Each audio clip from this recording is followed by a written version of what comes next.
At the family dinner, I asked my parents if they had paid for my surgery. They smiled and said, "We used the money for your sister's wedding. She needed $50,000 for the venue and reception." I set down my fork. "So I guess you still don't know who needs this surgery." Their faces went pale immediately. "Who is the one who needs it?" "My name is Lauren. I'm 32. I'm the oldest daughter and the quiet one. I work 24-hour shifts as a firefighter. I cook a mean chili, keep my gear in the same locker spot, and I still triple-check doors at night because routine calms me down. We were at my parents' house for Sunday dinner. Roast chicken, mashed potatoes, too much salt. My sister Natalie had her arm around her fiancé and a watch she wanted everyone to notice. I hadn't been home in months. I came because Mom texted, "Family night, everyone, no emoji." That's her version of a subpoena. Dad poured wine and did the toast. To good news, Natalie's fiancé giggled. And to big plans, Mom looked at me. "So, Lauren, how's work? Any fires?" She said it like I was a magician doing party tricks. "Busy," I said, "and we pulled a kid out of a garage last week." I kept it short. I never bring the job to the table. People say they want the stories until they hear the smell in them. I tapped my water glass. I had a question. "Did you get the invoice for my surgery? My knee. The one I blew out on a stairwell 3 months ago when a second-floor landing gave way and I took the fall so the rookie behind me wouldn't." The department covers a lot, but a specialist did the graft, and there was a gap. I sent the invoice to my parents months ago after Mom insisted, "Of course we'll help. Family helps." It was 5 figures I didn't have without nuking my savings and my backup savings. Dad smiled. Mom smiled too. That specific practice smile. "We used the money for Natalie's wedding," she said. "She needed $50,000 for the venue and reception." I set down my fork. "So I guess you still don't know who needs this surgery." The room air shifted. The AC kicked on and went off again. My mother's eyes twitched. Natalie's fiancé stopped smiling. Dad cleared his throat. "Wait," he said. "Who is the one who needs it?" "I am," I said, "the one limping." Knives paused on plates. My aunt, who had just speared a carrot, froze like she'd been caught stealing it. Mom said, "Too fast. We thought you were fine. You're always fine. You said the department would cover it." "Most of it," I said. Natalie leaned back. "It's not like your thing was urgent, right? Mine's a once-in-a-lifetime event." I stared at her watch. It stared back. My knee throbbed under the table, quiet, steady, same rhythm as the beeps on the engine when we back into the bay. I swallowed and said nothing. "Not yet. I'm telling this the way we tell it when we finally say it out loud, blunt and casual. No metaphors, because that's the only way it stays honest. I grew up in a house where family first meant family first, if you're Natalie. She was the golden girl early. Soccer trophies, student government, prom queen. She gave speeches like she was running for something. Mom loved repeating them later like scripture. Dad called her a natural. When I made a fire science class honor roll, he said, "Good practical." I got my first job at 15 delivering pizza on a bike with crooked handlebars. At 17, I was mopping floors at the gym before school. I liked knowing I paid for my own sneakers. It felt clean. Money at our table was either a lecture or a brag. "We're not poor," Dad would say. "We're careful." Careful meant I drove the old sedan with the missing hubcap and Natalie got the new model because her schedule is full and we can't have her stranded. Careful meant I took community college and night classes for my EMT, then paramedic, then academy, and Natalie got out-of-state tuition because networking matters. After graduating the academy, I moved into a small apartment near the station. The building smells like dust and coffee. It's perfect. I kept a second job doing overtime details because the department's schedule runs you hard and then gives you big slabs of time to fill with sleep or second income. I chose income. My plan was simple. Build an emergency fund, pay my truck, and maybe someday a down payment. No vacations, no design or anything. I bought good boots. Good boots can save your back. Natalie's expenses grew like mold. "Can you swing me a little this month?" she'd text. "I'll pay you back Friday." Friday never came. Then it wasn't a little. It was my car registration, my phone, the deposit on the ring, just temporarily. She called them bridges. She never landed. Mom kept score for her. "She's under pressure at work. She'll make partner." She worked in marketing, which, best I could tell, meant standing near billboards and saying synergy into her phone. Her bosses were always criminally jealous. I didn't complain. I kept my head down. I know what emergencies look like. A twisted family budget isn't a 4 alarm. It's a slow leak. You mop and move on. 3 months ago, we got the call at 2 a.m. Residential, possible entrapment. We rolled. 2-story wood frame, smoke out the windows. That brown gray that tells you it's in the walls. We took the stairs. Halfway up. Crunch. The landing dropped under me. I twisted, pushed the probie backward to the railing, and took the hit in my left knee. It sounded like a wet snap in my head. We still got the kid out. He had stood in his eyebrows. He cried and asked if his dog made it. The dog did. In the ambulance, adrenaline clocked out and pain clocked in. It was surgical, clean tear, good prognosis, the ortho said. But there was a gap between what insurance covered and what the specialist charged. My captain said, "We'll fight the claim, but it'll take time. Time I didn't have if I wanted the best repair and a full return to duty. I'd save for a lot of things. I hadn't saved for a rare surgeon who does the repair at fitness standard likes. The invoice was ugly. 5 digits that start with a 3, you want to pretend starts with an 8 because 8s feel like snowmen and 3s feel like cliffs. Mom called that night. "What do you need?" she asked, voice syrupy. "Say it. I need a bridge," I said, trying not to joke. "Short term. I'll repay." I already set up a separate account. "We are family," she said. "We don't do ledgers." I emailed them the invoice, the date, the contact. I also sent screenshots of what the department covered in the difference because I know how Dad loves paperwork. Dad replied with a thumbs-up reaction. Mom texted, "Handled." I scheduled the surgery. I put half down from my savings, the piece I could absorb. I planned to pay the other half with help and then refill the account with overtime once cleared. I visualized ladders, strength, my knee line getting clean on the MRI. You learn to visualize when you run into smoke. If you don't see it finished, you won't finish it. A week before the final payment, Mom called about dinner. "Family night, everyone." She sounded chirpy. I said yes because I believed the thing she said was handled. The dining room that night had the same print of the sailboat it's always had. Our family is not a boat family. We are a take photos near boats family. We ate. We smiled. I asked my question. They gave me their answer. "You used the money for the venue?" I repeated. "It's the deposit," Mom said quickly, "and the reception and the bar. They gave us a discount for paying all at once. It was smart." "Smart for who?" I asked. "Don't be dramatic," Dad said. "You're covered." "I'm not," I said. "I sent you the difference. The specialist. People heal all the time without the fancy one." Mom said, "You're strong. You'll bounce back." Natalie laughed. Not unkind.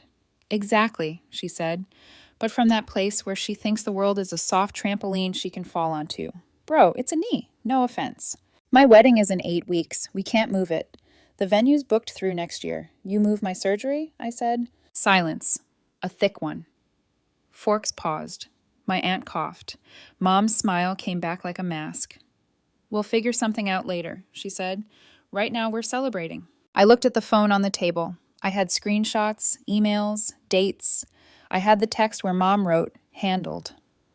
I didn't open anything. I sat with the heat in my chest until it cooled. Then I cut a piece of chicken and chewed it like gum. I felt old and very young at the same time. I've been in rooms where the ceiling pops and the floor goes soft. People ask how you know the moment everything changes. You don't know it. You feel it drop under your boot and you make a choice. That night, I made one. I just didn't say it out loud yet. I saw this playbook before. The laughing off, the minimizing, the later. It's the same rhythm families use when they've decided who counts and who funds it. I recognize the tone from every long post I've read, where the broke one is only broke because they're underwriting everyone else's show. 2 days later, Mom started a group chat called Wedding Ops. She added me, Dad, Natalie, her fiancé, 3 aunts, and a cousin who once stole my rain jacket. The first message was a seating chart photo. "Lauren at table 11, I typed. Mom replied, "It's quieter back there. You don't like crowds." Natalie added, "Plus, the bridesmaids are table 11 too. We're doing tiers. It's a vibe." I typed, "There for the girl who paid your bar." No one responded. At 3 and 2 a.m., awake, because pain medication made my brain itch, I scrolled my files. I built a little folder labeled, so I remember, screenshots of Mom's handled the invoice. Dad's 2 good news. Toast still in my head like a bad ringtone. I added a photo of my brace. I added the calendar blocks I put on for PT. The next week, the hospital called. "Hi, Lauren. We still haven't received the second payment. Are you moving the date?" "No," I said. "I'm not moving it." I wired the balance from my savings and then drained the backup savings. It left me with a number I didn't like, a number that made my chest tight. I called my bank and moved my emergency fund into a new account the family didn't know about. I turned off Zelle. I turned on my spine. Then I texted Mom and Dad. "We need to talk about reimbursement." Mom wrote, "We don't do ledgers," again, as if copy-paste could make it doctrine. I replied with a screenshot of her handled and wrote, "We do when you said handled and used it for something else." Dad called. "Don't send your mother screenshots," he said, voice gravelly. "It's disrespectful. Taking surgery money is not." I asked. "It's complicated. It's actually simple," I said.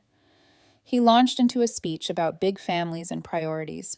I listened until I felt the snap in me. It sounded like the landing in that house. Clean. Final. "Okay," I said. "I'm done funding other people's big days. I'm done being the quiet one that makes your math work." "Lauren, don't make this ugly," he said. "We're trying to celebrate." "Then celebrate with your money," I said, and I hung up. I wrote a message in Wedding Ops. "Hi all, quick note. I can't subsidize the wedding effective today. I won't be contributing to any wedding expenses. I won't cover last-minute bridges. I won't be available for emergency cash apps. Also, I'll be in the front row at the ceremony only if Mom and Dad repay the surgery funds by Friday. If not, I'll attend the ceremony from the back and leave after the vows. Boundaries aren't punishment. They're a brace. Mine's titanium." I attached the invoice, the date, the transfer receipt, and Mom's handled. Then I set the chat to mute. Within a minute, the typing dots danced. "Mom, you are humiliating me." Dad, "This is not the place." Aunt, "We can talk about this after the wedding." Natalie, "Dude, you're choosing money over family." Me, "I'm choosing me over cake. It's my career on a knee that works. It is a life." Mom, "We'll figure something out. Stop threatening to sit in the back." Me, "It's not a threat. It's a boundary with a due date." Silence. Then another bubble. Natalie's fiancé, "We already told the venue the money came. We can't get it back." Me, "Cool. Then you can't get me in the front." Mom called. I let it ring. She left a voicemail saying I'd embarrassed the family. It sounded like she'd practiced the line in the mirror. Friday came. No transfer. No, we're sorry. Just a photo in the chat of a champagne tasting with the caption, "Finalizing bubbles." I bought a new suit with my own card and kept the tags in the pocket like a little private joke. I knew exactly where I'd be sitting. I also booked a cheap motel near the venue because I didn't want to drive home on a knee that still barked when I asked it to pivot. The wedding day arrived. I showed up alone. People hugged me like normal. I smiled. During the family photos, the coordinator looked at her clipboard and said, "Parents, siblings, front." I stood back and shook my head. "I'm good," I said. "I'll take one with the cousins." Mom's eyes cut to me, then to my empty space in the front. Natalie frowned like a kid who can't find her toy where it used to be. At the ceremony, I found my seat at table 11 and then moved to a chair in the very last row for the vows. I put weight evenly on both legs. When the ushers asked me to move up, I said, "Family paid for the front row." I didn't. My phone buzzed. A text from Dad. "Don't do this." I typed 3 words, then repay it. He didn't. The officiant started. People sniffled at the right parts. I watched the leaves move behind the arch like a slow wave and felt my anger settle under a layer of calm I recognized from calls where we are the only machine. The moment felt less like drama and more like math. Inputs, outputs. You take something from column A, you subtract column A. Simple. Exactly the kind of line in the sand I'd seen others draw when the room finally stopped pretending. Receptions are built for forgetting. Dim lights, loud music, sugary drinks. People say things like, "It's love." and no one is supposed to mention invoices. I lasted through the first dance, 2 or 3, and 3 relatives telling me I looked strong. Then Mom cornered me near the dessert table. You've made a spectacle. You did when you spent my surgery money, I said, keeping my voice low. She smiled for a guest who walked by. Lower your voice. I didn't raise it. Repay what you used, and I'll move up a row. Sure, until then, my seat is perfect. Dad joined, jaw tight.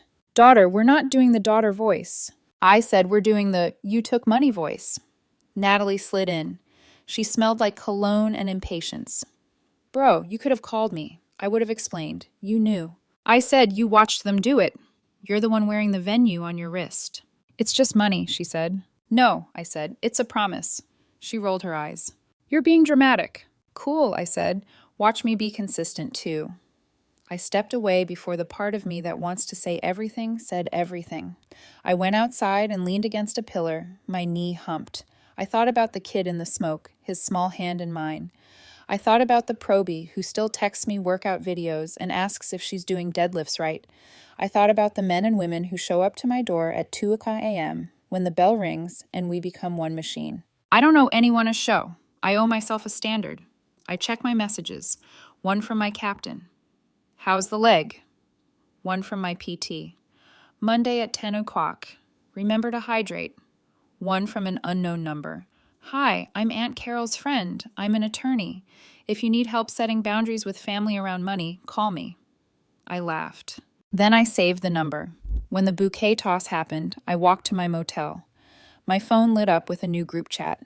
Just the cousins. We saw where you sat, one wrote. We're proud of you. Another said, I told Aunt Carol last year I'm not paying for her emergency Europe trip. Another added, little dominoes tipping. I slept like a person who just came home from a long call, heavy, dreamless. The next morning, there were texts from Mom. Return the spare house key, she wrote, if you're going to be petty. Then 2 minutes later, I didn't mean that, call me. Then 10 minutes later, your sister is hurt, you ruined her night. Then an hour later, we need to talk numbers. There it was, numbers. I sent a simple message. Great. $31,800. Wire or cashier's check only.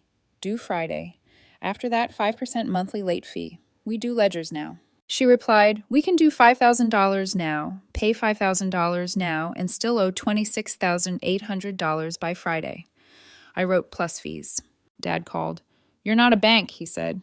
You're not either, I said, but you've been acting like one with my account. He hung up. That week, I got quiet. Silence is my best tool when people expect noise. I worked on my PT, logged my reps, iced at set times, slept. At the station, the crew had heard a version of the story because firefighters spread news like butter evenly into everything. They didn't push. They brought me coffee and told bad jokes. Thursday, Mom texted, we'll repay half now, half next month. Wire the half today. I wrote, if the second half doesn't arrive by the end of next month, late fee applies.